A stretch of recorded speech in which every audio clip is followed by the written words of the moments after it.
एक बार एक नगर में एक मालिन रहती थी। उसके पति चल बसे थे। उसका एक 4 साल का पुत्र था। उसकी सास कठोर हृदय की स्त्री थी। वह बहू को बहुत तकलीफ देती थी। एक दिन सास ने बहू और पोते को घर से निकाल दिया। वे दोनों रोते हुए चलते चलते एक जंगल में जा पहुंचे। वहां एक बड़े पेड़ के नीचे बैठ गए। वहां से थोड़ी दूर पर एक गणेश जी का मंदिर था। वहां बहुत लोग गणेश जी के दर्शन करने आते थे। दर्शन करके गणेश जी को प्रसाद चढ़ाते थे। फिर वह प्रसाद सबको बांट देते थे। इस प्रसाद से माँ बेटे का गुजारा होने लगा। दोनों गणेश जी की पूजा पाठ में लग गए। एक दिन उन्होंने सोचा क्यों न हम भी जंगल से फूल ला कर बेचें। वे रोज जंगल से फूल लाकर उसकी माला बनाकर बेचने लगे। साथ में पूजा की सामग्री और प्रसाद भी बेचने लगे। इससे उनको आमदनी होने लगी। गणेश जी की कृपा से आमदनी बढ़ने लगी। जल्दी ही उन्होंने एक मकान और एक दुकान बना लिया। एक राजा की लड़की मंदिर में रोज पूजा करने आती थी। मालिन के बेटे को देखकर राजकुमारी उस पर मोहित हो गई और उसे विवाह करने की सोचने लगी। उसने अपनी भाभी से अपने मन की बात कही। भाभी अनुभवी थी। उसने कहा, ये तो मालिन का बेटा है और तुम एक राजा की बेटी हो। यदि तुमने उससे विवाह किया तो तुम्हारी बहुत बेइज्जती होगी। पर राजकुमारी अपनी बात पर अड़ी रही। उसने कहा, मैंने तो प्रतिज्ञा कर ली है कि उसी से विवाह करूंगी। भाभी ने घर जाकर सारी बात राजा को बता दी। राजा ने मना नहीं किया और विवाह के लिए तैयार हो गए। उन्होंने बड़े धूमधाम से बेटी का विवाह मालिन के बेटे के साथ कर दिया। मालिन ने सबसे पहले बेटे बहू को गणेश जी के मंदिर में ले जाकर पूजा पाठ करवाया और गणेश जी का आशीर्वाद दिलवाया। इसके बाद पूरे नगर में यह बात फैल गई कि गणेश जी की पूजा करने से सब दुख कष्ट दूर हो जाते हैं। इस बात पर सुनते ही नगर के सभी लोग मंदिर आने लगे। मालिन और उसके बेटे की बिक्री और बढ़ गई। उधर उसकी सास के बुरे दिन आ गए। अन्नदाता उससे रूठ गए और वह भूखों मरने लगी। एक दिन वह रोती धोती उसी गणेश जी के मंदिर में आ पहुंची।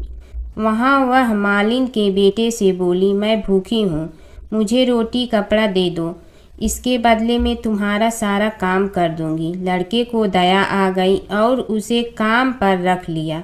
उसने अपनी दादी को नहीं पहचाना। जब मालिन घर आई तो उसने सास को पहचान लिया। वह सास से बोली, सासू जी आप यहाँ कैसे? सास ने पोते की तरफ इशारा करके कहा, मेरी इस सेठ के यहाँ नौकरी लग गई है। बहू बोली, यह आपका पोता है और यह घर भी आपका ही है, यह दुकान भी आपकी ही है। जब आपने हमें घर से निकाला तब गणेश जी ने हमारी रक्षा की। बहू की बात सुनकर सास बोली, मेरी करनी मैं भोगूंगी। बहू बोली, सासू जी अब आप हमारे यहाँ रहो और पोते का सुख देखो। हे गणेश जी महाराज, जैसा सुख आपने मालिन को दिया वैसा ही सुख सबको देना। कीड़ी नगरा सींचने की कहानी। एक गांव में एक बुढ़िया माई रहती थी। उसके 2 बेटे तथा बहू भी थे। बुढ़िया माई भगवान श्री हरि विष्णु की परम भक्त थी।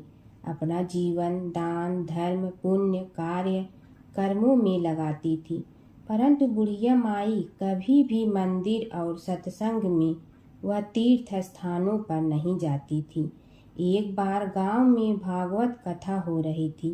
बेटे ने कहा, माँ आप सारा दिन घर में रहती हैं, आप मंदिर में भागवत कथा सुनने क्यों नहीं जाती? बुढ़िया माई ने बेटे का मन रखने के लिए कह दिया कि आज जाऊंगी, परंतु नहीं गई। ऐसा करते करते 6 दिन निकल गए। बुढ़िया माई के बेटे ने कहा, माँ आज अंतिम दिन है, आज तो कथा सुनने आपको जाना ही पड़ेगा। सारा दिन घर का काम करके बुढ़िया माई ने जाते जाते इतनी देर कर दी कि अंतिम दिन की भागवत कथा भी समाप्त हो गई। भगवान श्री हरि विष्णु सन्यासी का रूप धारण करके बुढ़िया माई के पास आए और बोले, बुढ़िया माई, तुम कहाँ जा रही हो? बुढ़िया माई ने कहा, मैं भागवत कथा सुनने जा रही हूँ। तब सन्यासी रूपधारी भगवान श्री हरि विष्णु ने कहा, अब इतनी देर से क्यों जा रही हो? वहाँ तो अब कथा समाप्त हो गई है, अब वहाँ जाकर क्या करोगी? बुढ़िया माई ने कहा, अब घर से निकली हूँ तो जाकर ही रहूंगी। सब सन्यासी रूपधारी भगवान श्री हरि विष्णु ने कहा कि अब कथा समाप्त हो गई, भक्त लोग भी अपने अपने घर चले गए, अब तुम वहाँ से क्या लाओगी? तो बुढ़िया माई बोली, कुछ नहीं तो मैं वहाँ से एक ईंट ही उठा लाऊंगी। तो सन्यासी रूपधारी भगवान श्री हरि विष्णु बोले, तुम वहाँ से मिट्टी की ईंट लाओगी, उसके बदले में मैं तुम्हें एक सोने की ईंट देता हूँ। बुढ़िया माई ने ईंट ले ली और घर की तरफ चल पड़ी और विचार करने लगी कि यदि यह ईंट मैं घर लेकर जाऊंगी तो बेटे बहू झगड़ने लगेंगे, इसीलिए घर के आंगन में बाहर ही बुढ़िया माई ने वह ईंट जमीन में गाड़ दी। परंतु अब बुढ़िया माई का ध्यान उस ईंट पर ही रहने लगा। खाने पीने घर के काम करने में सदैव बुढ़िया माई अपना ध्यान सोने की ईंट पर ही लगाई रखती। बेटे बहू ने पूछा, माँ पूरे दिन घर के आंगन में क्या करती रहती हो? तो बुढ़िया माई ने कहा, मैं आने जाने वाले को देखती रहती हूँ। एक दिन बुढ़िया माई मर गई। यमराज के दूत बुढ़िया माई को लेने आए। बुढ़िया माई को लेकर धर्मराज जी के पास पहुँचे और धर्मराज जी को सारी बात बतलाई। धर्मराज जी ने बुढ़िया माई को कुतिया की योनि दे दी और कुतिया उसी पेड़ के नीचे बैठी रहती। बुढ़िया माई की बहू ने कहा, इस कुतिया को यहाँ से भगाओ, नहीं तो यह बच्चों को काट जाएगी। तो उसके बेटे ने उसकी पीठ पर एक लकड़ी मारी और बुढ़िया माई मर गई और को सर्प की योनि मिली। आंगन में सर्प को देखकर बेटे बहू ने किसी को काट नहीं जाए इसी डर से मार दिया। फिर बुढ़िया माई मरकर धर्मराज जी के पास पहुंची। बुढ़िया माई कीड़ी का रूप धारण करके उस आंगन में कीड़ी नगरा बना लिया। आंगन में कीड़ी नगरा हो गया। घर वाले बहुत परेशान हुए। घर वाले भोजन भी नहीं बना रहे थे और मन ही मन होने का स्मरण करने लगे। तब भगवान श्री हरि विष्णु सन्यासी का रूप धारण करके आए और बोले कि कुछ खाने को दे दो। तो घरवाले ने कहा, महाराज हमारे खाने को भी कुछ नहीं बनाया, क्योंकि हमारे घर में कीड़ी नगरा हो गया है, आप ही इसका कुछ उपाय बतलाइए। तब महाराज जी ने आंगन में खोदा और सोने की 28 निकाली और दोनों बेटों को दे दी और कहा, तुम्हारी माँ के नाम से दान पुण्य करना, धर्मशाला बनवाना, स्कूल बनवाना, प्याऊ लगवाना, गौशाला में गाय के चारे खाने की व्यवस्था करना। परंतु दोनों बेटे आपस में झगड़ने लगे कि तू दान कर, तू दान कर। किसी ने बुढ़िया माई के नाम से कोई दान नहीं किया और कीड़ी नगरा वहाँ उसी स्वरूप में स्थापित रहा। कुछ दिन बाद सन्यासी वापस आया और बुढ़िया माई के बेटों ने भगवान स्वरूपधारी सन्यासी महाराज से कहा कि हमारी घर की हालत वैसी की वैसी है, कीड़ी नगरा तो वैसे का वैसा ही है। तब साधु रूपधारी सन्यासी महाराज ने कहा, वह सोने के ईंट के टुकड़े लाओ और उन्हें बेचकर उनसे जो भी धन मिले उसे तुम्हारी माँ के नाम से दान पुण्य करो। इस कीड़ी नगरा पर शक्कर और आटा डालो। तुम ऐसा करोगे तो तुम्हारी माँ को मोक्ष प्राप्ति होगी। और उनके घर से कीड़ी नगरा चला गया। जो व्यक्ति प्रतिदिन सुबह प्रातः आटा और शक्कर कीड़ी नगरे पर डालता है, वह सदैव धनवान, पुत्रवान, संपन्न, सुख शांति से जीवन यापन करता है। उसके घर में कभी कोई कष्ट नहीं आता है। उसका जीवन सदा सर्वदा आनंद से व्यतीत होता है। उसके परिवारजन उसे अत्यधिक स्नेह प्रदान करते हैं। कीड़ी नगरा प्रतिदिन सींचने से जुड़ी नगरी की कहानी सुनने से दान पुण्य व धर्म कार्यों में रुचि लगाने से जीवन उत्तम हो जाता है। भगवान शिव और कृष्ण जी की कथा हिंदू धर्म में महत्वपूर्ण स्थान रखती है। ये कथाएं अक्सर एक दूसरे से जुड़ी हैं, जिनमें शिव को कृष्ण का भक्त और कृष्ण को शिव का आराध्य बताया गया है। पुराणों में शिव और कृष्ण के कई लीलाओं का वर्णन है। कृष्ण के दर्शन के लिए शिव का साधु वेश में गोकुल जाना। एक पौराणिक कथा के अनुसार भगवान शिव एक साधु का वेश धारण करके गोकुल में कृष्ण के दर्शन के लिए गए थे। मैया यशोदा ने उन्हें भिक्षा देने के लिए आई, लेकिन शिव ने कृष्ण के दर्शन के अलावा कुछ भी स्वीकार करने से इनकार कर दिया। यशोदा ने पहले तो मना कर दिया, लेकिन बाद में पूर्णमासी काकी के समझाने पर उन्होंने कृष्ण को साधु के सामने प्रकट किया। शिव ने कृष्ण के दर्शन किए और उनके चरणों की छाप छोड़कर चले गए। यशोदा और नंद राय समझ गए कि यह कोई साधारण साधु नहीं था, बल्कि कोई दिव्य पुरुष था।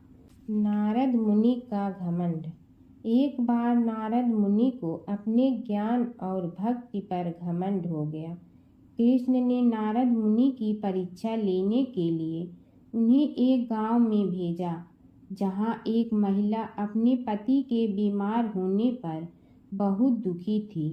नारद मुनि ने महिला को समझाया कि वह भगवान से प्रार्थना करे, लेकिन महिला ने कहा कि वह अपने पति को कष्ट में नहीं देख सकती। तब नारद मुनि ने राधा से मिलने का फैसला किया। राधा ने नारद मुनि को चरणामृत दिया और कहा कि वह इसे अपने पति को दे। नारद मुनि ने जब राधा से चरणामृत लिया तो उन्हें एहसास हुआ कि राधा का प्रेम कृष्ण के प्रति सबसे महान है। इस घटना के बाद नारद मुनि का घमंड चूर चूर हो गया। नारद मुनि और कृष्ण की लीला। नारद मुनि अक्सर कृष्ण की लीलाओं में शामिल होते थे। एक बार नारद मुनि इंद्र के दरबार से द्वारका जा रहे थे। रास्ते में उन्होंने पारिजात वृक्ष का एक फूल लिया और कृष्ण को दे दिया। कृष्ण ने वह फूल रुक्मिणी को दे। नारद मुनि ने देखा कि कृष्ण ने वह फूल रुक्मिणी को दिया तो उन्हें बहुत खुशी हुई। धर्मराज जी की कथा। दो सेठानियाँ थी। एक के घर में धन बहुत था, पर वह कंजूस थी। दूसरी के पास धन थोड़ा कम था, पर मन से वह बहुत अमीर थी। रोज सवेरे उठती, गंगा स्नान करती, तुलसी माता, बड़, पीपल सींचने, भगवान के मंदिर जाके पूजा करती। धर्मराज सूरज भगवान की कहानी सुनती, भगवान के भोग लगाकर अतिथि को जिमाती, गाय कुत्ता के लिए ग्रास निकालती। दूसरी सेठानी इस धर्मात्मा को देखकर हंसती और कहती, पता नहीं दिन भर क्या करती रहती है। थोड़े समय बाद दोनों सेठानियों को भगवान का बुलावा आया। धर्मात्मा सेठानी के तो यमराज जी ने विमान भेजा और दूसरी को दूत मारते ही ले गया। रास्ते में सेठानी बोली, मेरे को भूख लगी है। तो दूत बोले, किसी को कुछ दिया होगा तो मिलेगा। फिर बोली, प्यास लगी है। दूत बोले, किसी को पानी पिलाया तो मिलेगा। रास्ते में उसे काट चुभने लगे, गर्मी पड़ने लगी, पर दूत तो उसे घसीटे ही ले गए। अब सेठानी बहुत पछताने लगी कि सब कुछ होते हुए भी दान धर्म नहीं किया। इतने में यमराज का दरबार आया। धर्मात्मा बुढ़िया को भगवान के पास सिंहासन मिला और वह उस पर बैठी थी। उधर दूसरी सेठानी को तपते कुंड में डाल दिया। अब सेठानी यमराज से बोली, मुझे 1.25 पहर का जीवन दान दे दो, मैं वापस आकर दंड भोग लूंगी। यमराज बोले, ठीक है। सेठानी के शरीर में वापस प्राण डाल दिए। संसार में आते ही पंडितों को बुलाकर सेठानी ने धर्मराज की कथा सुनी, सब तरह से दान धर्म किया। इतने में समय पूरा हो गया। अब की बार विमान आया। 1.25 पहर के दान धर्म से सेठानी को स्वर्ग मिला। धर्मराज जी की परम भक्त पोपा बाई की कथा।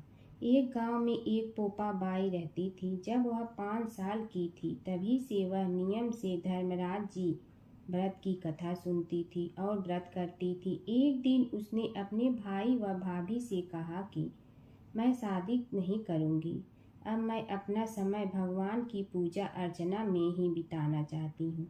इसलिए मेरी झोपड़ी गांव के बाहर बनवा दो और गांव में सबको कह दो कि वह अपनी गाय व बछड़ों को मेरे यहाँ ही घास भूस चरने को भेज दो और जिसकी भी इच्छा हो श्रद्धा हो मुझे खाना भिजवा दो। एक दिन नगर का राजा शिकार खेलने जंगल में आया और गांव के बाहर जंगल के पास बनी झोपड़ी देखकर रुक गया। झोपड़ी के पास जाकर उसने आवाज लगाई कि कौन है, लेकिन भीतर से कोई आवाज न आने पर वह लगातार दरवाजा खटखटाता रहा। तब पोपा बाई उठी और कहने लगी कि कौन हो तुम जो बार बार दरवाजा बजा रहे हो, क्यों आवाज लगा रहे हो। राजा ने कहा कि मैं यहाँ का राजा हूँ और तुम्हारे साथ विवाह करूँगा। पोपा बाई ने कहा कि जहाँ से आए हो वहीं चले जाओ, मैं किसी पराये आदमी का मुंह नहीं देखती हूँ। राजा ने पोपा बाई की एक नहीं सुनी और जबरदस्ती उठा ले गया। तब पोपा बाई ने राजा को श्राप दिया कि तुम्हारा सारा राजपाट नष्ट हो जाएगा। महल में आने पर राजा की रानियों ने सारी बात सुनकर राजा से अनुरोध किया कि पोपा बाई को वहीं वापस छोड़ आओ।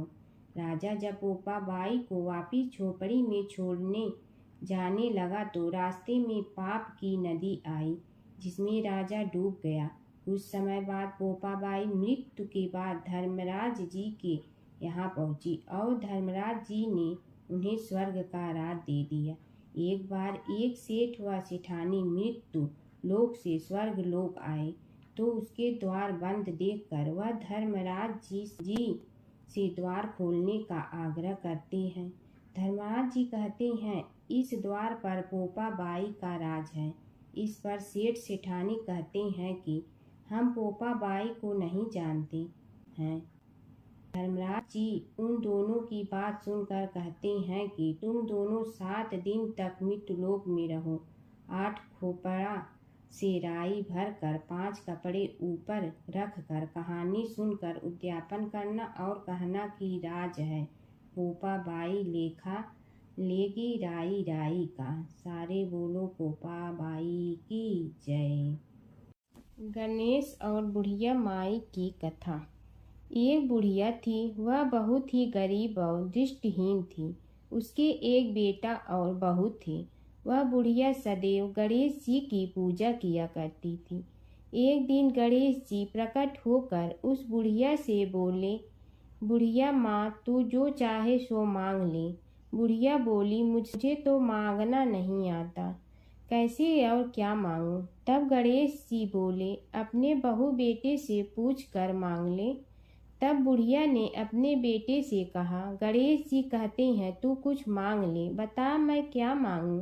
पुत्र ने कहा, माँ तू धन मांग ले। बहू से पूछा तो बहू ने कहा, नाती मांग ले। तब बुढ़िया ने सोचा कि ये तो अपने अपने मतलब की बात कर रहे हैं। अतः उस बुढ़िया ने पड़ोसन से पूछा तो उन्होंने कहा, बुढ़िया तू तो थोड़े दिन जियोगी, क्यों तू धन मांगो और क्यों नाती मांगे। तू तो अपनी आँखों की रोशनी मांग ले जिससे तेरी जिंदगी आराम से कट जाए। इस पर बुढ़िया बोली, यदि आप प्रसन्न है तो मुझे 9 करोड़ की माया दे, निरोगी काया दे, अमर सुहाग दे, आँखों की रोशनी दे, नाती दे, पोता दे और सब परिवार को सुख दे और अंत में मोक्ष दे। यह सुनकर तब गणेश जी बोले, बुढ़िया माँ तुमने तो हमें ठग लिया, फिर भी जो तूने मांगा है वचन के अनुसार सब तुझे मिलेगा। और यह कहकर गणेश जी अंतर ध्यान हो गए। उधर बुढ़िया माँ ने जो कुछ मांगा वह सब कुछ मिल गया। हे गणेश जी महाराज, जैसे तुमने उस बुढ़िया माँ को सब कुछ दिया वैसे ही सबको देना। बुढ़िया माई को मुक्ति दी। तुलसी माता की कथा। एक बुढ़िया माई तुलसी जी को सींचती और कहती कि हे तुलसी माता, सत की दाता, मैं तेरा बिडला सींचती हूँ, मुझे बहू दे, पीताम्बर की धोती दे, मीठा मीठा घास दे, बैकुंठा में वास दे, चटक की चाल दे, पटक की मोत दे, चंदन का काठ दे, रानी सा राज दे, दाल भात का भोजन दे, 11 की मौत दे, कृष्ण जी का कंधा दे। तब तुलसी माता यह सुनकर सूखने लगी। तो भगवान ने पूछा कि हे तुलसी, तुम क्यों सूख रही हो? तुलसी माता ने कहा कि एक बुढ़िया रोज आती है और यही बात कह जाती है, मैं सब बात तो पूरा कर दूंगी, लेकिन कृष्ण का कंधा कहाँ से लाऊंगी? तो भगवान बोले, जब वो मरेगी तो मैं अपने आप कंधा दे आऊँगा, तू बुढ़िया माई से कह देना। जब बुढ़िया माई मर गई, सब लोग आ गए। जब माई को ले जाने लगे तो वह किसी से न उठी। तब भगवान एक 12 बरस के बालक का रूप धारण करके आए। बालक ने कहा, मैं कान में एक बात कहूँगा तो बुढ़िया माई उठ जाएगी। बालक ने कान में कहा, बुढ़िया माई मन की निकाल ले, पीताम्बर की धोती ले, मीठा मीठा घास ले, बैकुंठा का वास ले, चटक की चाल ले, पटक की मोत ले, कृष्ण जी का कंधा ले। यह सुनकर बुढ़िया माई हल्की हो गई। भगवान ने कंधा दिया और बुढ़िया माई को मुक्ति मिल गई। ये तुलसी माता, जैसे बुढ़िया माई को मुक्ति दी वैसे सबको देना है। माता सीता की कथा। यह कहानी सीता माता कहती थी और श्री राम इसे सुना करते थे। एक दिन श्री राम भगवान को किसी काम के लिए बाहर जाना पड़ा, तो सीता माता कहने लगी कि भगवान, मेरा तो 12 वर्ष का नित्य नियम है, अब आप बाहर जाएंगे तो मैं अपनी कहानी किसे सुनाऊंगी? श्री राम ने कहा कि तुम कुएं की पाल पर जाकर बैठ जाना और वहां जो औरतें पानी भरने आएंगी उन्हें अपनी कहानी सुना देना। सीता माता कुएं की पाल पर जाकर बैठ जाती हैं।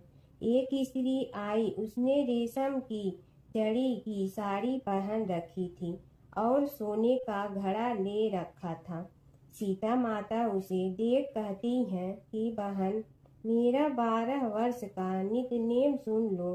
पर वह स्त्री बोली कि मैं तुम्हारा नित्य सुनूंगी तो मुझे घर जाने में देरी हो जाएगी और मेरी सास मुझसे लड़ेंगी। उसने कहानी नहीं सुनी और चली गई। उसकी रेशम जड़ी की साड़ी फट गई, सोने का घड़ा मिट्टी के घड़े में बदल गया। सास ने देखा तो पूछा कि ये किसका दोष अपने सिर लेकर आ गई है? बहू ने कहा कि कुएं पर एक औरत बैठी थी, उसने कहानी सुनने के लिए कहा, लेकिन मैंने सुनी नहीं, जिसका यह फल मिला है। बहू की बात सुनकर अगले दिन वही साड़ी और घड़ा लेकर सास कुएं की पाल पर गई।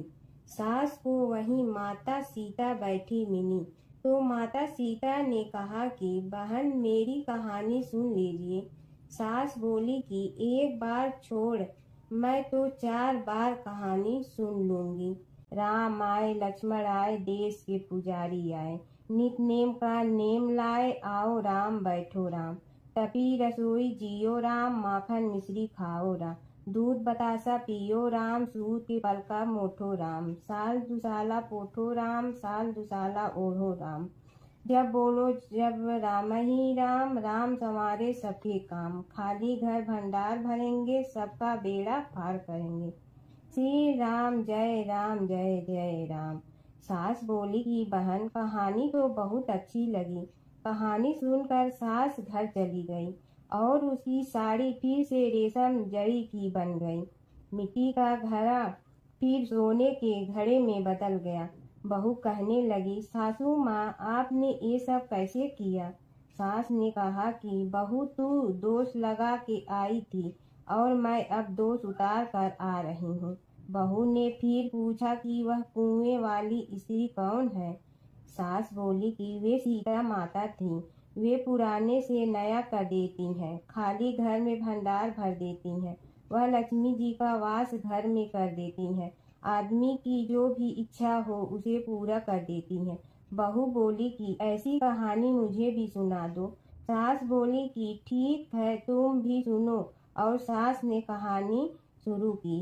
राम आए लक्ष्मण आए, देश के पुजारी आए, नित नेम का नेम लाए, आओ राम बैठो राम, तपी रसोई जियो राम, माखन मिश्री खाओ राम, दूध बतासा पियो राम, सूत के पलका मोठो राम, साल दुसाला पोठो राम, साल दुसाला ओढ़ो राम, जब बोलो जब राम ही राम, राम संवारे सबके काम, खाली घर भंडार भरेंगे, सबका बेड़ा पार करें, श्री राम जय जय राम। कहानी सुनकर बहू बोली कि कहानी तो बहुत अच्छी है। सास ने कहा कि ठीक है, इस कहानी को रोज कहा करेंगे। अब सास बहू रोज सवेरे उठती, नहाती धोती और पूजा करने के बाद नितनेम की सीता की कहानी कहती। एक दिन उनके यहाँ एक पड़ोस की औरत आई और बोली कि बहन जरा सी आँच दे ना। तो वह बोली कि आज तो अभी हमने जलाई ही नहीं। पड़ोसन ने कहा कि तुम सुबह 4 बजे से उठकर क्या कर रही हो। फिर उन्होंने कहा कि सुबह उठकर हम पूजा करते हैं, फिर सीता माता की नितनेम की कहानी कहते हैं। पड़ोसन ने उसकी बात सुनकर फिर कहा कि सीता माता की कहानी कहने से तुम्हें क्या मिलता है। वे बोली कि इनकी कहानी कहने से घर में भंडार भर जाते हैं, सारे काम सिद्ध होते हैं, मन की इच्छा भी पूरी हो जाती है। पड़ोसन कहती है कि बहन ऐसी कहानी तो मुझे भी सुना दो। फिर वह बोली कि ठीक है, तुम भी यह कहानी सुन लो। राम आए लक्ष्मण आए, देश के पुजारी आए, नित नेम का नेम लाए, आओ राम बैठो राम। सारी कहानी सुनने के बाद पड़ोसन कहने लगी, बहन कहानी तो मुझे बहुत अच्छी लगी। अब वह पड़ोसन भी नित नेम सीता माता की कहानी कहने लगी। कहानी कहने से सीता माता ने पड़ोसन के भी भंडार भर दिए। अब तो पूरे मोहल्ले में नित नेम की कथा चल पड़ी। हर किसी की मनोकामना पूरी होने लगी। हे सीता माता, जैसे आपने उनके भंडार भरे वैसे ही आप हमारे भी भंडार भरना, सबकी भरना, कहानी सुनने वाले के भी और कहानी कहने वाले के भी। जमुना की कहानी। प्राचीन समय में एक गांव था जिसमें 2 बहनें रहा करती थी। एक बहन का नाम गंगा था तो दूसरी बहन का नाम जमुना था। एक बार दोनों बहनें एक साहूकार के खेत से गुजर रही थी तो जमुना ने 13 दाने जौ के तोड़ लिए, जिसे देख गंगा बोली कि तुझे तो ग्रहण लग गया, तूने चोरी की है। इस पर जमुना बोली कि अब मेरा ग्रहण कैसे धुलेगा। गंगा ने कहा कि तुझे 12 साल तक साहूकार के यहाँ नौकरी करनी पड़ेगी, तभी तेरा पाप धुलेगा और ग्रहण से मुक्ति मिलेगी। जमुना साहूकार के यहाँ नौकरी के लिए जाती है और अपने लिए काम मांगती है। साहूकार उसे काम पर रख लेता है, लेकिन काम करने से पहले जमुना उसे कहती है कि मैं सारे काम करूंगी लेकिन 4 काम नहीं करूंगी। जूठे बर्तन नहीं मांजूंगी, झाड़ू नहीं लगाऊंगी, बिस्तर नहीं बिछाऊंगी और दिया नहीं जलाऊंगी। 12 साल के बाद कुंभ का मेला लगा तो साहूकारनी भी कुंभ नहाने जाने लगी। जमुना ने उसे जाते देख कहा कि कुंभ के मेले में मेरी बहन गंगा मिलेगी तो उसे यह सोने का टक्का दे देना, इससे वह अपने हाथों में सुंदर चूड़ियां पहन लेगी। साहूकारनी ने कुंभ के मेले में गंगा को वह सोने का टका दे दिया।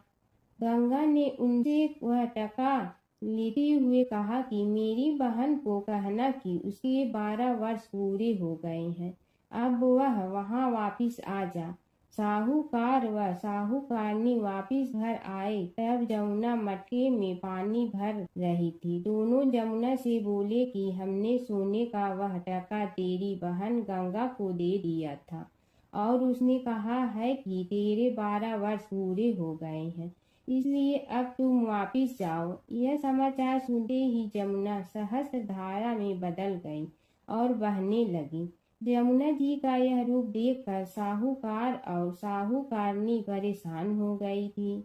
हमारे घर में जमुना माता ने काम किया, हमें तो अब ग्रहण लग गया है, हम यह ग्रहण कैसे उतारेंगे। जमुना भागकर गंगा माता के पास चली गई। गंगा ने जमुना से पूछा कि तुम साहूकारनी से कुछ कहकर आई हो या ऐसे ही बिना बताए आ गई। तब जमुना बोली कि मैं तो कुछ भी बताकर नहीं आई हूँ। गंगा ने कहा कि जा उन्हें धीरज दे आ, नहीं तो उन्हें जीवन भर असंतोष ही रहेगा। गंगा के कहने पर जमुना माता ने साहूकारनी को सपने में दर्शन दिए और कहा कि तुम दोनों उल्टे माथे क्यों पड़े हो, जाओ उठकर खाओ पियो। तब दोनों बोले कि हम कैसे उठे, हमें तो ग्रहण लगा है, क्योंकि हमने उल्टे सीधे और पता नहीं कितने नीच कार्य आपसे कराए हैं। तब जमुना जी बोली कि तुम्हें ग्रहण नहीं लगा है, ग्रहण तो मुझे लगा था कि मैंने तुम्हारे खेत से 13 दाने जौ के चुराए थे। मैं तो अपना ग्रहण उतारने तुम्हारे घर आई थी। मेरा ग्रहण तुम्हारे घर में 12 वर्ष तक रहने से उतर गया है और मेरी मुक्ति हो गई है। जमुना जी ने कहा कि तुम्हें कोई ग्रहण नहीं लगा है, उल्टे मेरे 12 वर्ष तक यहाँ रहने से तुम्हारी भी मुक्ति हो गई है। यह कहकर जमुना जी स्वप्न से चली गई। दोनों उठकर देखते हैं कि उनके घर में पहले से भी अधिक धन हो गया है। हे जमुना माता, जैसे आपने साहूकार व साहूकारनी की मुक्ति कराई, वैसे ही आप अपने सभी भक्तों की करना। नगर बसेरे की कहानी। किसी गांव में एक भाट व एक जाट रहता था। दोनों में घनिष्ठ मित्रता थी। एक बार जाट अपनी बहन के घर जाने को तैयार हुआ तो भाट अपनी ससुराल जाने को तैयार हुआ। दोनों साथ चल पड़े तो रास्ते में रुककर एक कुएं की मुंडेर पर बैठ गए। जाट ने भाट से कहा कि नगर बसेरा कर लेते हैं। इस पर भाट बोला कि तू ही नगर बसेरा कर ले, मैं तो अपनी ससुराल जा रहा हूँ, वहाँ खूब खातिर होगी मेरी, तू कर ले नगर बसेरा। जाट वहीं कुएं के पास बैठ पानी की घंटी और चावल का दाना लेकर नगर बसेरा करने लगा। नगर बसेरा करने के साथ जाट कहने लगा कि नगर बसेरा जो करे सो मल धोवे पाँव, ताता माड़ा तापसी देगी मेरी माँ, माँ देगी मावशी तेगी द्वारका का वास, मीठा मीठा घास वृंदावन का वास, 5 कुल्ठी छठी रास, मेरी जीवड़ो श्री कृष्ण के पास, डालू पानी हो जाए घी, झट से निकल जाए मेरा जी। यह सब कर के वह जाट बहन के पास चल पड़ा। जाट की बहन ने भाई के आने पर उसकी खातिर की खी बूरा के साथ भाई को जिमाया। दोनों ने बैठकर ढेर सारी बातें की। इधर भाट अपने ससुराल पहुंचा तो वहां आग लगी हुई थी। आग बुझाने वह भी लग गया, जिसमें हाथ मुंह भी काले हो गए और खुद भी थोड़ा सुलझ गया। ना रोटी ना पानी के लिए ही किसी ने पूछा। एक पड़ोसन आई तो उसने भाट की सास को कहा कि जमाई आया है, जरा उस आओ भगत कर लो। बुढ़िया बोली कि सब कुछ तो जल गया है, अब कहाँ से आओ भगत करूं। तब पड़ोसन ने ही भाट को एक रोटी के साथ छाछ दी। उसने वही खाकर गुजारा किया। शाम को दोनों फिर घर की ओर चल पड़े और रास्ते में मिल गए और एक दूसरे का हाल पूछा। भाट बोला कि मेरी ससुराल में तो आग लगी हुई थी, आग बुझाते मैं खुद काला हो गया हूँ, ना रोटी मिली ना पानी। जाट बोला कि मेरी तो बहुत खातिर हुई। फिर बोला कि मैंने कहा था ना कि नगर बसेरा कर ले, अब कर ले, लेकिन भाट ने फिर मना कर दिया। कहने लगा कि चाहे रोटी दे या न दे, तेरी तो माँ है, दही चूरमा का पेड़ा धरा पाएगा। भाट ने फिर नगर बसेरा नहीं किया, जाट ने कर लिया। नगर बसेरा जो करे सो मल धोए पाँव, ताता माड़ा तापसी देगी मेरी माँ, माँ देगी मावशी देगी द्वारका का वास, मीठा मीठा घास वृंदावन का वास। 5 कुल्ठी छठी रास, मेरा जी बढ़ो श्री कृष्ण के पास। डालू पानी हो जाए घी, झट से निकल जाए मेरा जी। करके वह चल पड़ा। घर पहुँचते ही जाट की मौसी ने बहुत लाड प्यार किया। उधर भाट घर गया तो उसकी भैंस खो गई थी। बाप एक लाठी रखे तो दूसरी उठाए और कहने लगा कि ससुराल गया तो आग लगा दी, अब यहाँ आया तो भैंस खो दी। बाप ने कहा कि पहले भैंस लेकर आ, तभी रोटी पानी मिलेगा। सारा दिन भाट भैंस ढूंढता रहा, लेकिन उसे भैंस नहीं मिली। जाट और भाट की मुलाकात फिर से बाजार में हो गई। जाट ने भाट के हाल चाल पूछे तो भाट बोला कि आते ही भैंस खो गई, बस उसी दिन से भैंस ढूंढ रहा हूँ। रोटियां का तो पूछो ही मत। जाट ने कहा कि मैंने तो पहले ही कहा था कि नगर बसेरा कर ले। जाट की बात सुनकर भाट बोला कि तेरे नगर बसेरे में इतनी ताकत है तो चल अब कर लेते हैं। दोनों ने बैठकर नगर बसेरा किया। नगर बसेरा जो करे सो मल धोवे पाँव, ताता मारा तापसी देगी मेरी माँ। माँ देगी मौसी देगी द्वारका का वास, मीठा मीठा घास वृंदावन का वास। 5 कुल्ठी छठी रास, मेरा जी बढ़ो श्री कृष्ण के पास। डालू पानी हो जाए घी, झट से निकल जाए मेरा जी।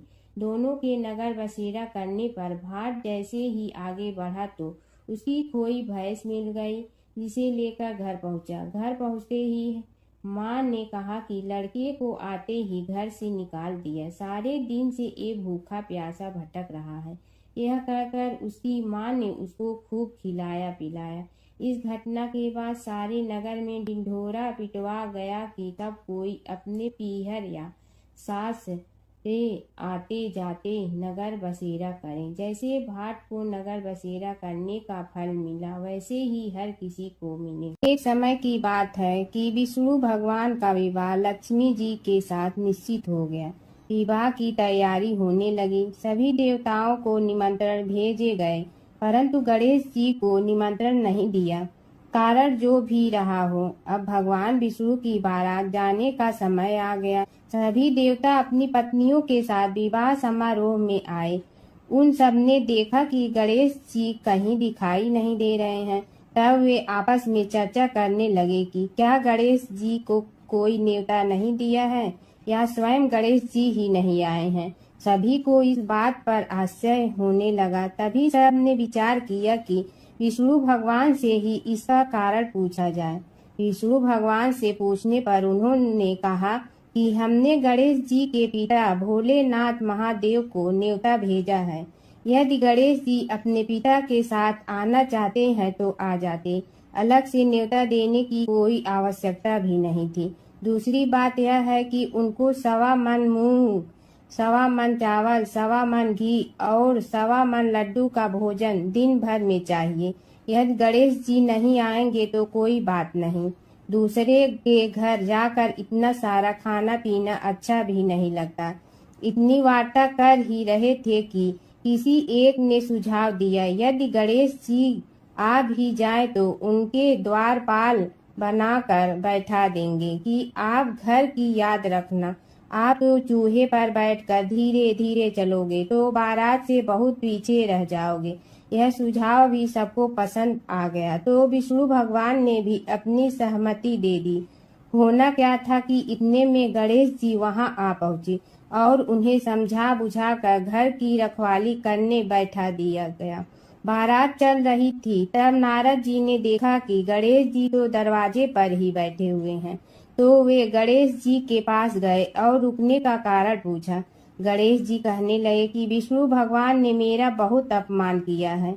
नारद जी ने कहने लगे कि अपनी मूसक देना को आगे भेज दे तो वह रास्ता खोद देगी, जिससे उनके वाहन धरती में धंस जाएंगे। तब आपको सम्मान पूर्वक बुलाना पड़ेगा। अब तो गणेश जी ने अपनी मूसक सेना जल्दी से आगे भेज दी और सेना ने जमीन पोली कर दी। जब बारात वहां से निकली तो रथों के पहिए धरती में धंस गए। लाख कोशिश करे परंतु पहिए नहीं निकले।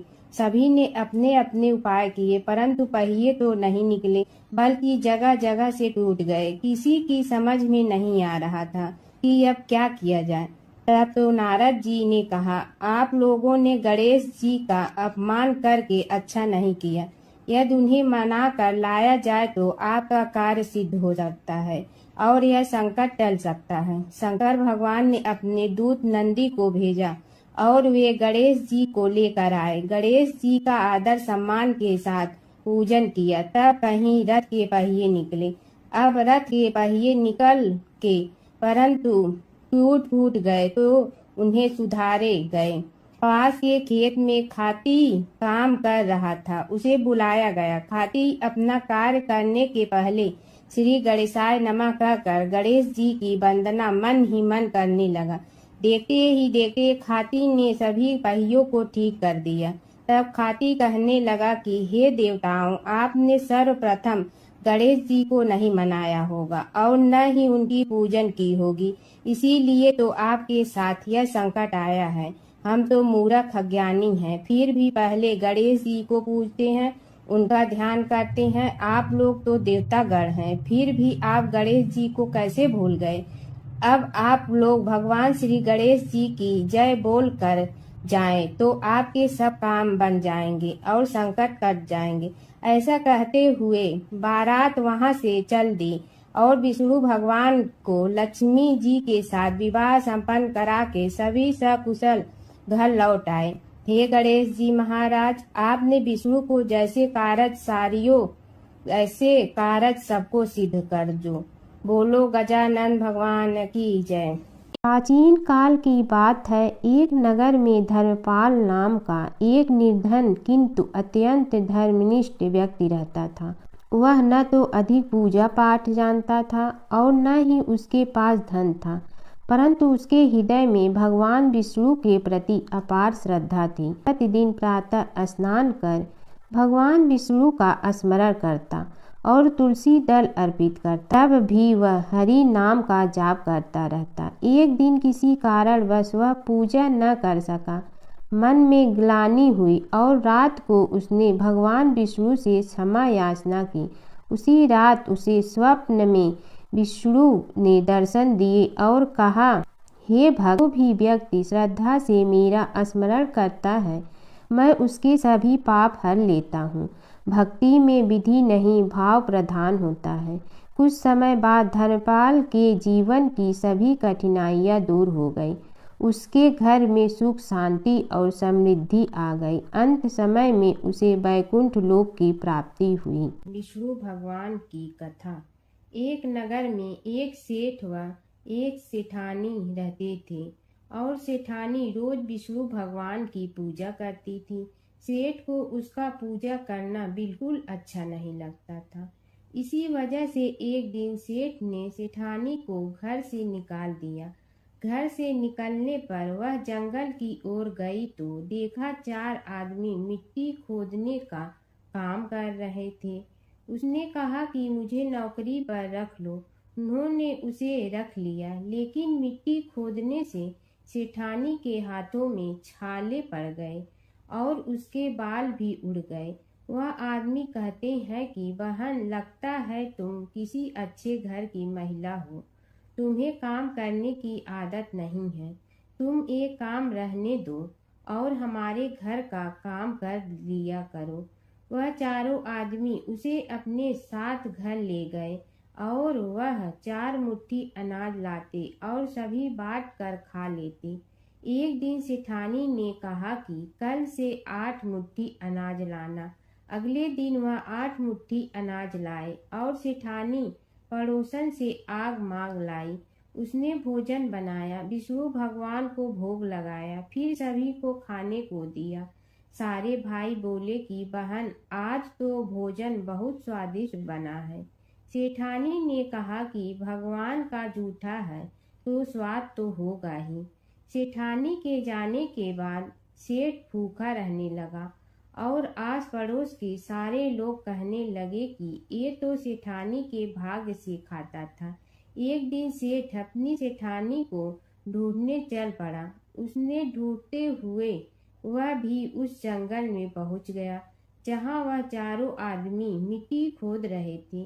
सेठ ने उन्हें देखा तो कहा कि भाई, मुझे भी काम पर रख लो। उन आदमियों ने उसे काम पर रख लिया, लेकिन मिट्टी खोदने से उसके भी हाथों में छाले पड़ गए और बाल उड़ने लगे। उसकी यह हालत देख चारों बोले कि तुम्हें काम की आदत नहीं है, तुम हमारे साथ चलो और हमारे घर में रह लो।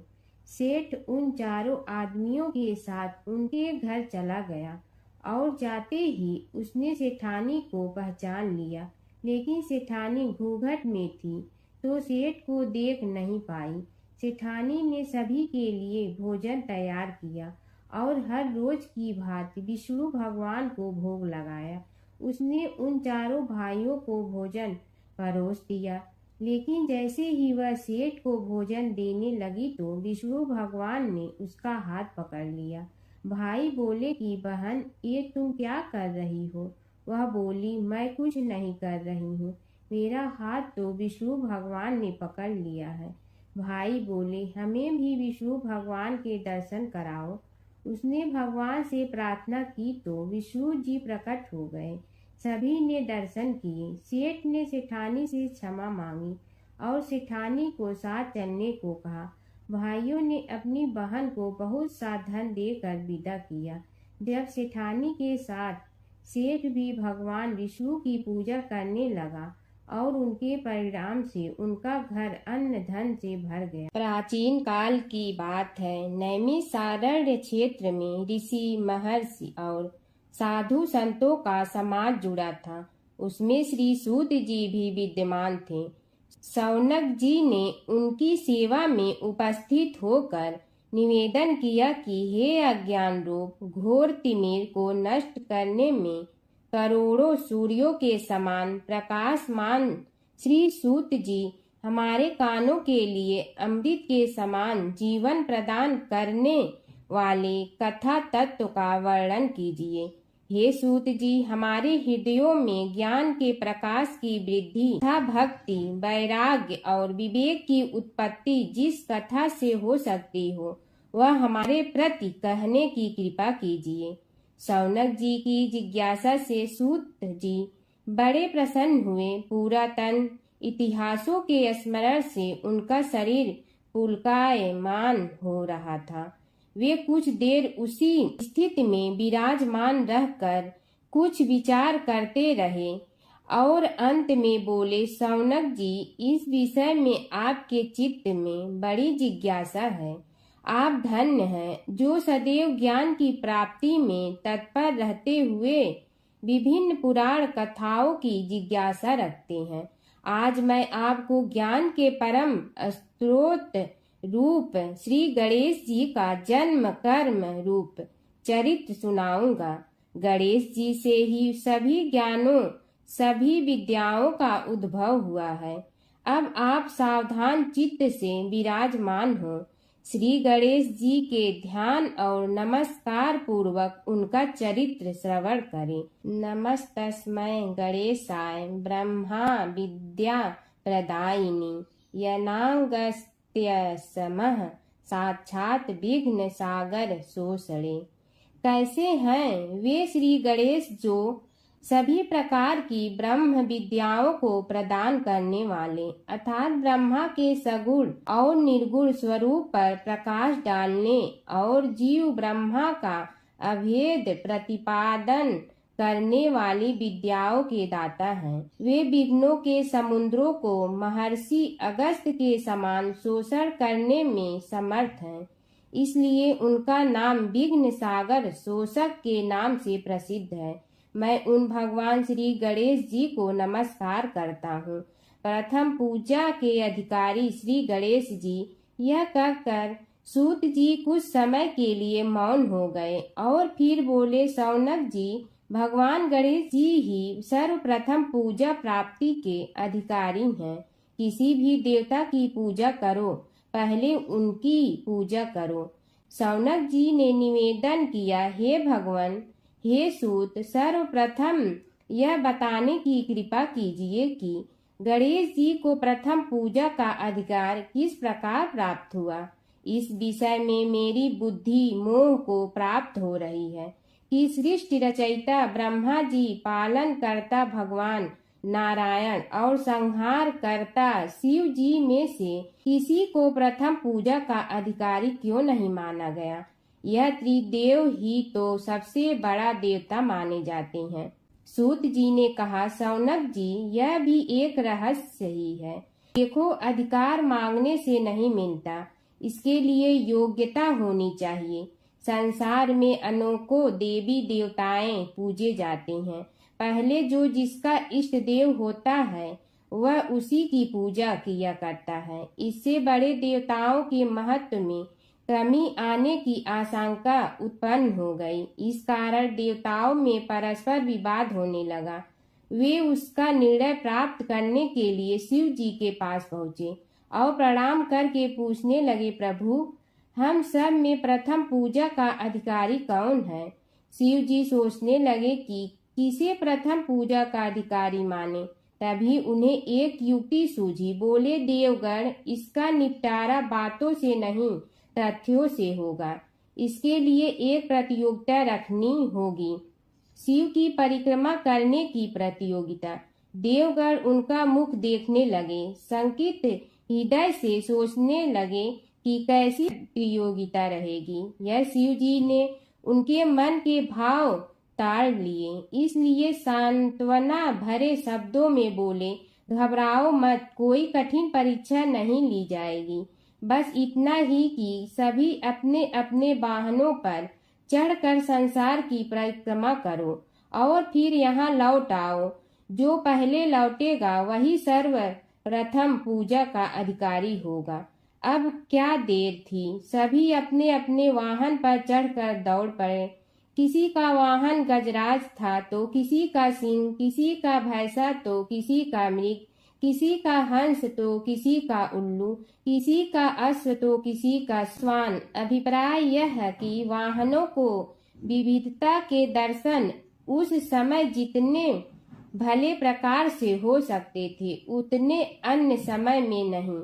सबसे गया बीता वाहन गणेश जी का था मूषक, उससे चूहा भी कहते हैं। ऐसे वाहन के बल भरोसे इस प्रतियोगिता में सफल होना तो क्या, सम्मिलित होना भी हास्यास्पद है।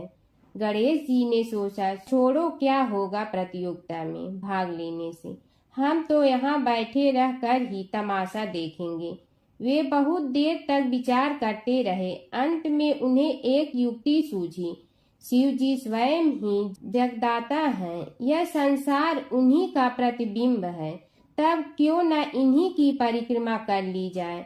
इनकी परिक्रमा करने से ही संसार की परिक्रमा हो जाएगी। ऐसा निश्चय कर उन्होंने मूषक पर चढ़कर शिव जी की परिक्रमा की और उनके समक्ष जा पहुँचे। शिव जी ने कहा, तुमने परिक्रमा पूर्ण कर ली? उन्होंने उत्तर दिया, जी हाँ। शिव जी सोचने लगे कि इसे तो यहीं घूमते हुए देखा, फिर परिक्रमा कैसे कराया। देवताओं का परिक्रमा करके लौटना आरंभ हुआ और उन्होंने गणेश जी को वहां बैठे देखा तो माथा ठनक गया। फिर भी साहस करके बोले, अरे तुम विश्व की परिक्रमा के लिए नहीं गए? गणेश जी ने कहा, अरे मैं कब का यहाँ आ गया। देवता बोले, तुम्हें तो कहीं भी नहीं देखा। गणेश जी ने उत्तर दिया, देखते कहाँ से, समस्त संसार शिव जी में विद्यमान है। इनकी परिक्रमा करने से ही संसार की परिक्रमा पूर्ण हो गई। सूत जी बोले, शौनक, इस प्रकार गणेश जी ने अपनी बुद्धि के बल पर ही विजय प्राप्त कर ली। उनका कथन सत्य था, इसलिए कोई विरोध करता भी तो कैसे। बस उसी दिन से गणेश जी की प्रथम पूजा होने लगी। सूत जी बोले, हे शौनक जी, यह एक तथ्य है कि गणेश जी ही उसके पात्र हैं। वे बड़े देवता का भी कार्य सिद्धि में विघ्न उपस्थित होने पर उन विघ्न राज का आश्रय न लिया हो। हे शौनक, वे देव भी बड़े दयालु हैं। नाम तो शिव जी का ही आशुतोष है, किंतु वे सर्वात्मा और सर्वरक्षक प्रभु तो शिव जी की अपेक्षा भी शीघ्र ही प्रकट हो जाते हैं। उनका भक्त कभी किसी संकट में नहीं पड़ता। यदि प्रारब्ध वशात कभी किसी विपत्ति में पड़ भी जाता है तो गणेश्वर की उपासना करने पर उनके अनुग्रह से उनके समस्त दुख दूर होकर परम सुख की प्राप्ति होती है। शौनक ने कहा, हे सूत जी, हे महाभाग, हे प्रभु, मैं गणेश जी के विभिन्न चरित्रों का अध्ययन करना चाहता हूँ, तो मुझे बताइए कि किस ग्रंथ का अवलोकन करूं। हे दयामय, आपको तो उनके समस्त चरित्र विदित है कि यदि आप ही उन्हें सुनाने की कृपा करें तो मेरा अत्यधिक उपकार होगा। सूत जी बोले, हे शौनक भगवान, गणेश्वर के इतने चरित्र हैं कि उन सब का कथन इस जीवा से संभव नहीं, क्योंकि प्रभु अनंत, प्रभु चरित अनंता वाली बात समस्त विद्वान ऋषि मुनि कहते हैं। फिर भी गणेश जी प्रथम पूजा के अधिकारी होने के कारण समस्त देव चरित्रों में जुड़े हुए हैं, इसलिए उनका प्रभाव भी सर्वाधिक व्यापक है। हे मुने, हे शौनक, वे भगवान सर्व समर्थ हैं। वे सभी का तिरस्कार करने में समर्थ हैं, किंतु उनका तिरस्कार कोई भी नहीं कर सकता। यह त्रिलोक्य उन्हीं भगवान के संकेत पर नित्य करता है। इसकी समस्त क्रियाएं उन्हीं की इच्छा पर आश्रित है। हे शौनक भगवान, गणेश्वर स्वयं कहते हैं, शिवे विष्णु च शक्तौ च सूर्ये मयि निराधिप यो भेद बुद्धि योग स सम्य योगो मतो मम। हे नरेश्वर, हे वरेण्य, शिव, विष्णु, शक्ति, सूर्य और मुझ गणेश में जो अभेद बुद्धि योग है, मेरे मत में वही सम्यक योग है। इससे यह भी सिद्ध है कि समस्त देवता उन्हीं के स्वरूप हैं। वे ही भगवान विभिन्न कार्य रूपों के अनुसार अपना भिन्न भिन्न नाम रखते हैं। हे मुनि श्रेष्ठ, उन सब देवताओं के चरित्र भी उन्हीं गणराज के चरित्र हैं। यद्यपि सब चरित्र एक ही ग्रंथ में मिलने में संभव नहीं है, फिर भी गणेश्वर के अनेकों प्रमुख चरित्रों का वर्णन गणेश पुराण में हुआ है। राजा सोमकांत का वृतांत कथन। शौनक जी ने पूछा, हे प्रभु, गणेश पुराण का आरंभ किस प्रकार हुआ, यह मुझे बताने की कृपा करें। इस पर सूत जी ने कहने लगे, हे शौनक, यद्यपि गणेश पुराण है तो बहुत प्राचीन, क्योंकि भगवान गणेश्वर तो आदि हैं। न जाने कब से गणेश जी अपने उपासकों पर कृपा करते चले आ रहे हैं। उनके अनंत चरित्र हैं, जिनका संग्रह एक महापुराण का रूप ले सकता है। उसे एक बार भगवान नारायण ने नारद जी को और भगवान ने शंकर और जगन जननी पार्वती जी को सुनाया था। बाद में वही पुराण संक्षेप रूप में ब्रह्मा जी ने महर्षि वेद व्यास को सुनाया और फिर व्यास जी ने महर्षि भृगु को सुनाया। भृगु ने कृपा करके सौराष्ट्र के एक राजा सोमकांत को सुनाया था। तब से वह पुराण अनेक कथाओं में विस्तृत होता रहा और अनेक कथाओं से रहित होता हुआ अनेक रूप में प्रचलित है। शौनक जी ने पूछा, भगवान, आप यह बताने का कष्ट करें कि राजा सोमकांत कौन था। उसने महर्षि से गणेश पुराण का श्रवण कहाँ किया था, उस पुराण के श्रवण से उसे क्या क्या उपलब्धियां हुई।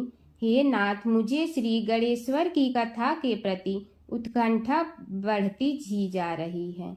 सूत जी बोले, हे शौनक, सौराष्ट्र के देवनगर नाम की एक प्रसिद्ध राजधानी थी। वहाँ का राजा सोमकांत था।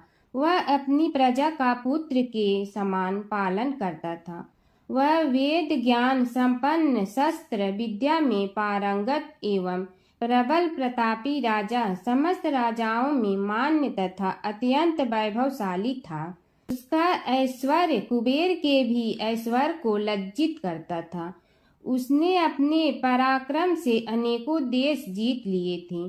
उसकी पत्नी अत्यंत रूपवती, गुणवती, धर्माज्ञा एवं पतिव्रत धर्म का पालन करने वाली थी। वह सदैव अपने प्राणनाथ की सेवा में लगी रहती थी। उसका नाम सुधर्मा था। जैसे वह प्रतिव्रता थी वैसे ही राजा भी एक पत्नी व्रता का पालन करने लगा। उसके हेमकांत नामक एक सुंदर पुत्र था। वह भी सभी विद्याओं का ज्ञाता और अस्त्र शस्त्रादि के अभ्यास में निपुण हो गया था। यह सभी श्रेष्ठ लक्षणों से संपन्न सद्गुणी एवं प्रजा जनों के हितों का अत्यंत पोषक था। इस प्रकार राजा सोमकांत स्त्री पुत्र पशुवाहन राज्य एवं प्रतिष्ठा आदि से सब प्रकार सुखी था। उसे दुख तो था ही नहीं। सभी राजागण उसका हार्दिक सम्मान करते थे तथा उसकी श्रेष्ठ कीर्ति भी संसार व्यापी थी। परंतु युवा अवस्था के अंत में सोमकांत को घृणित कोष्ठ रोग हो गया। उसके अनेक उपचार किए गए किंतु कोई लाभ नहीं हुआ। रोग शीघ्रता से बढ़ने लगा और उसके कीड़े पड़ गए। जब रोग की अधिक वृद्धि होने लगी और उसका कोई उपाय न हो सका तो राजा ने मंत्रियों को बुलाकर कहा, सुव्रतो, जाने किस कारण यह रोग मुझे पीड़ित कर रहा है। अवश्य ही यह किसी पूर्व जन्म के पाप का फल होगा। इसलिए मैं अब अपना समस्त राजपाट छोड़कर वन में रहूंगा। मेरे पुत्र हेमकांत को मेरे समान मानकर राज्य शासन का धर्म पूर्वक संचालन कराते रहें। यह कहकर राजा ने शुभ दिन दिखवाकर अपने पुत्र हेमकांत को राज्य पद पर अभिषेक किया और अपनी पत्नी सुधर्मा के साथ निर्जन वन की ओर चल दिया। प्रजापालक राजा के वियोग में समस्त प्रजा जन अश्रु बहाते हुए उनके साथ चले गए। राज्य की सीमा पर पहुंचकर राजा ने अपने पुत्र अमात्यगण और प्रजा जनों को समझाया, आप सब लोग धर्म के जानने वाले श्रेष्ठ आचरण में तत्पर एवं सहृदय हैं। यह संसार तो वैसे भी परिवर्तनशील है। जो आज है वह कल नहीं था और आने वाले कल में भी नहीं रहेगा। इसलिए मेरे जाने से दुख का कोई कारण नहीं है। मेरे स्थान पर मेरा पुत्र सभी कार्यों को करेगा। इसलिए आप सब उसके अनुशासन में रहते हुए उसे सदैव सम्मान करते रहें। फिर पुत्र से कहा, बेटा, यह स्थिति सभी के समझ आती रही है। हमारे पूर्व पुरुष भी परंपरागत रूप से वृद्धावस्था आने पर वन में जाते रहे हैं। मैं कुछ समय पहले ही वन में जा रहा हूँ तो कुछ पहले या पीछे जाने में कोई अंतर नहीं पड़ता। यदि कुछ वर्ष बाद जाऊं तब भी मोह का त्याग करना ही होगा। इसलिए हे वत्स, तुम दुखित मत हो और मेरी आज्ञा मानकर राज्य शासन को ठीक प्रकार चलाओ। ध्यान रखना, क्षत्रिय धर्म का कभी त्याग न करना और प्रजा को सदा सुखी रखना। इस प्रकार राजा सोमकांत ने सभी को समझा बुझाकर वहां से वापस लौट आया और स्वयं अपनी पतिव्रता भार्या के साथ वन में प्रवेश किया। पुत्र हेमकांत के आग्रह से उसने सुबल और ज्ञान गम्य नामक 2 आत्माओं को भी साथ ले लिया। उन सब ने एक समतल एवं सुंदर स्थान देखकर वहां विश्राम किया। तभी उन्हें एक मुनि कुमार दिखाई दिया। राजा ने उससे पूछा, तुम कौन हो, कहाँ रहते हो? यदि उचित समझो तो मुझे बताओ। मुनि बालक ने कोमल बाड़ी में कहा, मैं महर्षि भृगु का पुत्र हूँ। मेरा नाम च्यवन है। हमारा आश्रम निकट में ही है। अब आप भी अपना परिचय दीजिए। राजा ने कहा, मुनि कुमार, आपका परिचय पाकर मुझे बड़ी प्रसन्नता हुई। मैं सौराष्ट्र के देवनगर नामक राज्य का अधिपति रहा हूँ। अब अपने पुत्र को राज्य देकर मैंने अरण्य की शरण ली है। मुझे कुष्ठ रोग अत्यंत पीड़ित किए हुए हैं। उसकी निवृत्ति का कोई उपाय करने वाला हो तो कृपा कर मुझे बताइए। मुनि कुमार ने कहा, मैं अपने पिताजी से अपना वृतांत कहता हूँ, फिर वे जैसा कहेंगे आपको बताऊंगा।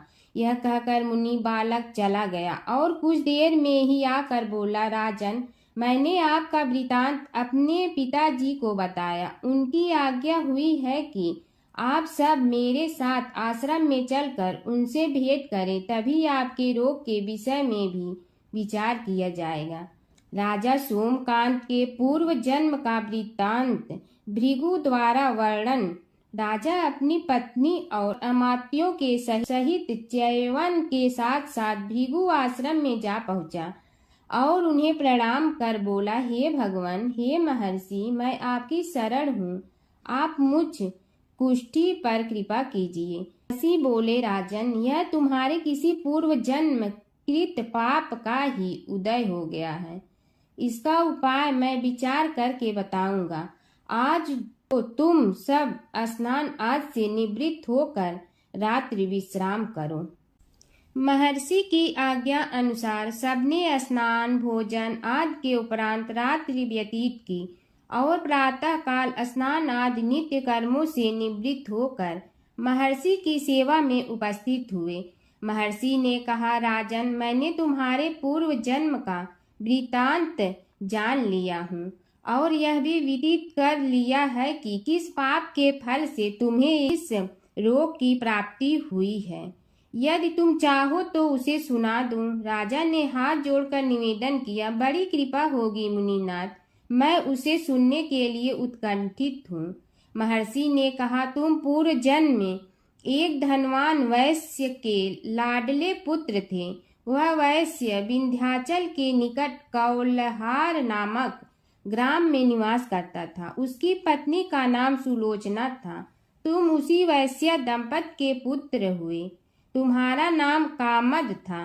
तुम्हारा लालन पालन बड़े लाड चाव से हुआ।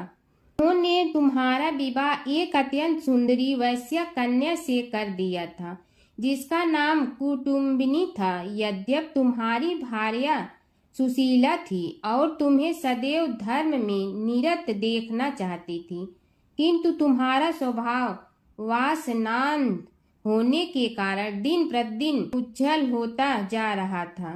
किंतु माता पिता भी धार्मिक थे, इसलिए उनके सामने तुम्हारी उज्ज्वलता दबी रही।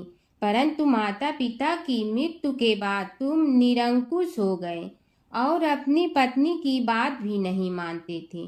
तुम्हें अनाचार में प्रवृत्त देखकर उसे दुख होता था, तो भी उसका कुछ बस न चलता था। तुम्हारी उन्मत्तता चरम सीमा पर थी। अपनों से भी द्वेष और क्रूरता का व्यवहार किया करते थे। हत्या आदि कराते थे। तुम्हारे लिए सामान्य बात हो गई। पीड़ित व्यक्तियों ने तुम्हारे विरुद्ध राजा से पुकार की। अभियोग चला और तुम्हें राज्य की सीमा से भी बाहर चले जाने का आदेश हुआ। तब तुम घर छोड़कर किसी निर्जन वन में रहने लगे। उस समय तुम्हारा कार्य लोगों को लूटना और हत्या करना ही रह गया। एक दिन माध्याह्न काल था। गुणवर्धक नामक एक विद्वान ब्राह्मण उधर से निकला। बेचारा अपनी पत्नी को लिवाने के लिए ससुराल जा रहा था। तुमने उस ब्राह्मण युवक को पकड़कर लूट लिया। प्रतिरोध करने पर उसे मारने लगे तो वह चित्कार करने लगा, मुझे मत मार, मत मार, देख मेरा दूसरा विवाह हुआ है। मैं पत्नी को लेने के लिए जा रहा हूँ। किंतु तुम तो क्रोधवश में ऐसे लीन हो रहे थे कि तुमने उसकी बात सुनकर भी नहीं सुनी। जब उसे मारने लगे तो उसने श्राप दे दिया, अरे हत्यारे, मेरी हत्या के पाप से तो सहस्त्र कल्प तक घोर नरक भोगोगे। तुमने उसकी कोई चिंता न की और सिर काट लिया। राजन, तुमने ऐसी ऐसी एक नहीं बल्कि अनेक निरीह हत्याएं की थी, जिनकी गणना करना भी पाप है। इस प्रकार इस जन्म में तुमने घोर पाप कर्म किए थे, किंतु बुढ़ापा आने पर जब अशक्त हो गए तब तुम्हारे साथ जो क्रूर कर्मा थे वे भी किनारा कर गए। उन्होंने सोच लिया कि अब तो इसे खिलाना भी पड़ेगा, इसलिए मरने दो यहीं। अमोघ प्रभाव गणेश उपासना का कथन। राजन, अब तुम निरालंब थे, चल फिर तो सकते ही नहीं थे। भूख से पीड़ित रहने के कारण रोगों ने भी घेर लिया। उधर से जो कोई निकलता तुम्हें घृणा की दृष्टि से देखता हुआ चला जाता। तब तुम आहार की खोज में बड़ी कठिनाई से चलते हुए एक जीर्ण शीर्ण देवालय में पहुंचा। उसमें भगवान गणेश्वर की प्रतिमा विद्यमान थी। तब न जाने किस पुण्य के उदय होने से तुम्हारे मन में गणेश जी के प्रति भक्ति भाव जागृत हुआ। तुम निराहार रहकर उनकी उपासना करने लगे। उससे तुम्हें सब कुछ मिला और रोग भी कम हुआ। राजन, तुमने अपने साथियों की दृष्टि बचाकर बहुत सा धन एक स्थान पर गाड़ दिया था। अब तुमने उस धन को उसे देवालय के जीर्णोद्धार में लगाने का निश्चय किया। शिल्पी बुलाकर उस मंदिर को सुंदर और भव्य बनवा दिया। इस कारण कुख्याति सुख्याति में बदलने लगी। फिर यथा समय तुम्हारी मृत्यु हुई। यमदूतों ने पकड़कर तुम्हें यमराज के समक्ष उपस्थित किया। यमराज तुमसे बोले, जीव, तुमने पाप और पुण्य दोनों ही किए हैं और दोनों का ही भोग तुम्हें भोगना है, किंतु पहले पाप का फल भोगना चाहते हो पुण्य का। इसके उत्तर में तुमने प्रथम अपने पुण्य कर्मों के भोग की इच्छा प्रकट की और इसीलिए उन्होंने तुम्हें राजकुल में जन्म लेने के लिए भेज दिया। पूर्व जन्म में तुमने भगवान गणाध्यक्ष का सुंदर एवं भव्य मंदिर बनवाया था, इसलिए तुम्हें सुंदर देह की प्राप्ति हुई। यह कहकर महर्षि भृगु कुछ रुके। उन्होंने देखा कि राजा को इस वृतांत पर शंका हो रही है। तभी महर्षि के शरीर में असंख्य विकराल पक्षी उत्पन्न होकर राजा की ओर झपटे। उनकी चोंच बड़ी तीक्ष्ण थी, जिनसे वे राजा के शरीर को नोच नोच कर खाने लगे। उसके कारण उत्पन्न असहनीय पीड़ा से व्याकुल हुए राजा ने महर्षि के समक्ष हाथ जोड़कर निवेदन किया, प्रभु, आपका आश्रम तो समस्त द्वेष आदि से परे है और यहाँ मैं आपकी शरण में बैठा हूँ। तब यह पक्षी मुझे आकर ही क्यों पीड़ित कर रहे हैं? हे मुनिनाथ, इनसे मेरी रक्षा कीजिए। महर्षि ने राजा के अंतर्वचन सुनकर सांत्वना देते हुए कहा, राजन, तुमने मेरे वचनों में शंका की थी और जो मुझ सत्यवादी के कथन में शंका करते हैं उसे खाने के लिए मेरे शरीर से इसी प्रकार पक्षी प्रकट हो जाते हैं, जो कि मेरे हुंकार करने पर भस्म हो जाया करते हैं। यह कर महर्षि ने हुंकार की और तभी वे समस्त पक्षी भस्म हो गए। राजा श्रद्धावनत होकर उनके समक्ष अश्रुपात करता हुआ बोला, प्रभु, अब आप पाप से मुक्त होने का उपाय कीजिए। महर्षि ने कुछ विचार कर कहा, राजन, तुम पर भगवान गणेश्वर की कृपा सहज रूप से है और वे ही प्रभु तुम्हारे पापों को भी दूर करने में समर्थ हैं। इसलिए तुम उनके पाप नाशक चरित्रों का श्रवण करो। गणेश पुराण में उनके चरित्रों का भले प्रकार वर्णन हुआ है, अतएव तुम श्रद्धा भक्ति पूर्वक उसी को सुनने में चित्त लगाओ। राजा ने प्रार्थना की, महामुनि, मैंने गणेश पुराण का नाम भी आज तक नहीं सुना, तो उनके सुनने का सौभाग्य कैसे प्राप्त कर सकूंगा? हे नाथ, आपसे अधिक ज्ञानी और प्रकांड विद्वान और कौन हो सकता है? आप ही मुझ पर कृपा कीजिए। महर्षि ने राजा की दीनता देखकर उसके शरीर पर अपने कमंडल का मंत्रपूत जल छिड़का। तभी राजा को एक छींक आई और नासिका से एक अत्यंत छोटा काले वर्ण का पुरुष बाहर निकल आया। देखते देखते वह बढ़ गया। उसके भयंकर रूप को देखकर राजा कुछ भयभीत हुआ, किंतु समस्त आश्रमवासी वहां से भाग गए। वह पुरुष महर्षि के समक्ष हाथ जोड़कर खड़ा हो गया। उन्हें उसकी ओर देखा और कुछ उच्च स्वर में बोले, तू कौन है, क्या चाहता है? वह बोला, मैं साक्षात पाप हूँ। समस्त पापियों के शरीर में मेरा निवास है। आपके मंत्रपूत जल के स्पर्श से मुझे विवश होकर राजा के शरीर से बाहर निकलना पड़ा है। अब मुझे बड़ी भूख लगी है, बताइए क्या खाऊं और कहाँ रहूं? महर्षि बोले, तू उस आम के अवकाश स्थान में निवास कर और उसी वृक्ष के पत्ते खाकर जीवन निर्वाह कर। यह सुनते ही वह पुरुष आम के वृक्ष के पास पहुंचा, किंतु उसके स्पर्श मात्र से वह वृक्ष जलकर भस्म हो गया। फिर जब पाप पुरुष को रहने के लिए कोई स्थान दिखाई न दिया तो वह भी अंतर्हित हो गया। हर व्रत कथा के साथ पढ़ी और सुनी जाने वाली लपसी तपसी की यह कहानी। एक लपसी था, एक तपसी था। तपसी हमेशा भगवान की तपस्या में लीन रहता था। लपसी रोजाना सवा सेर की लपसी बनाकर भगवान का भोग लगाकर जीम लेता था। एक दिन दोनों लड़ने लगे। तपसी बोला, मैं रोज भगवान की तपस्या करता हूँ, इसलिए मैं बड़ा हूँ। लपसी बोला, मैं रोज भगवान को सवा सेर लपसी का भोग लगाता हूँ, इसलिए मैं बड़ा हूँ। नारद जी वहाँ से गुजर रहे थे। दोनों को लड़ता देखकर उनसे पूछा कि तुम क्यों लड़ रहे हो। तपसी ने खुद के बड़ा होने का कारण बताया और लपसी ने अपना कारण बताया। नारद जी बोले, तुम्हारा फैसला मैं करूँगा।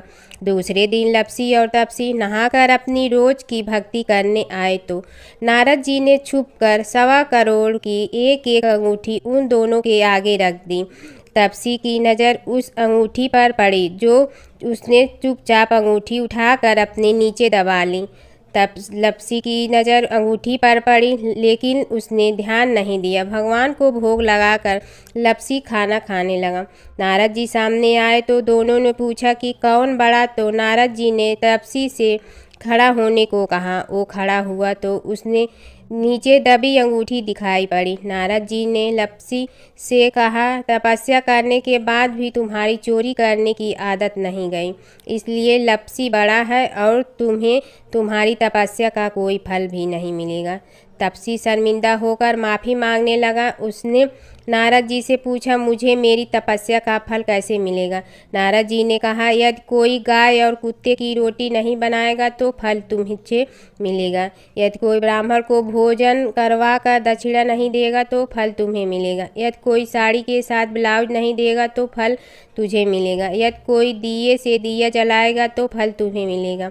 यदि कोई सारी कहानी सुने लेकिन तुम्हारी कहानी नहीं सुने तो फल तुझे मिलेगा। उसी दिन से हर व्रत कथा कहानी के साथ लपसी तपसी की कहानी भी सुनी और कही जाती है। ओम जय जगदीश हरे, स्वामी जय जगदीश हरे। भक्त जनों के संकट क्षण में दूर करे। ओम जय जगदीश हरे। जो ध्यावे फल पावे, दुख बिन दे मन का। सुख संपत्ति घर आवे, कष्ट मिटे तन का।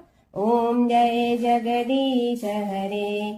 मात पिता तुम मेरे, शरण कहूँ किसकी। तुम विनय और न दूजा, आस करूँ जिसकी। ओम जय जगदीश हरे। तुम पूर्ण परमात्मा, तुम अंतर्यामी।